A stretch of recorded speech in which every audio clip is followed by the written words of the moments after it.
मलीर में खबर शामिल क्यों था। नाज़िम जोखियो कत्ल केस में MPA जाम अवेस गोहराम समेत 5 जवाबदारन की अदालत में पेश किया वियो। 5 जवाबदारन के मलीर के जुडिशल मजिस्ट्रेट की अदालत में पेश किया वियो। अदालत पारा जवाबदारन के 2 ॾींहनि के रिमांड से पुलिस हवाले किया वियो और 18 नवंबर से ॿीहर पेश करण जो हुकुम दिनो वियो है। वकील जो चवणो तो पुलिस के जेका जांच करनी हुई वह थी चुकी, 13 ॾींहं थी विया आहिनि। जवाबदारन के जेल उमाणियो वञे। वकील पारा अदालत के बुधाया वियो तो केस में दहशतगर्दी जा कलम शामिल किया वञनि। जवाबदार जाम अब्दुल करीम भी पेश नाहे थियो। वधिक तफ़सील मालूम क्यों था। टाइम न्यूज़ कराची मलीर के रिपोर्टर नाज़ शर खां। नाज़, छा अपडेट्स आहिनि? नाज़िम जोखियो कत्ल केस जी ॿुधणी थी आहे।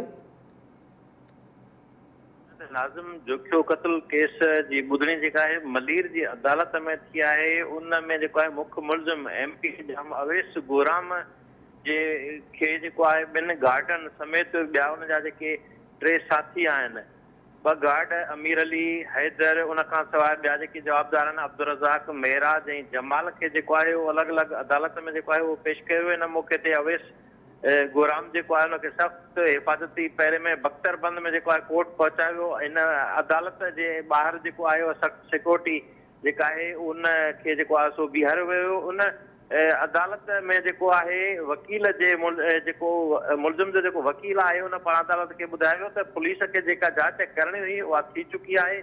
13 ॾींहं जेको आहे उहो थी विया आहिनि। हाणे जेको आहे मुलज़िमनि खे जेल कस्टडी जेको आहे उहो कयो वञे।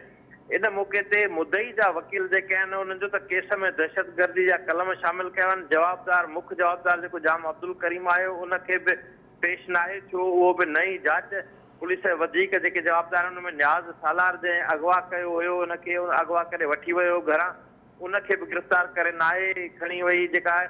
उन खां सवाइ ॿियो मुदई जे वकीलनि चयो त जन ओज़ारनि सां नाज़िम जोखियो खे क़त्ल कयो वियो। जांच पुलिस हिन वक़्त ताईं उहे बि हथु न आहिनि करे सघी।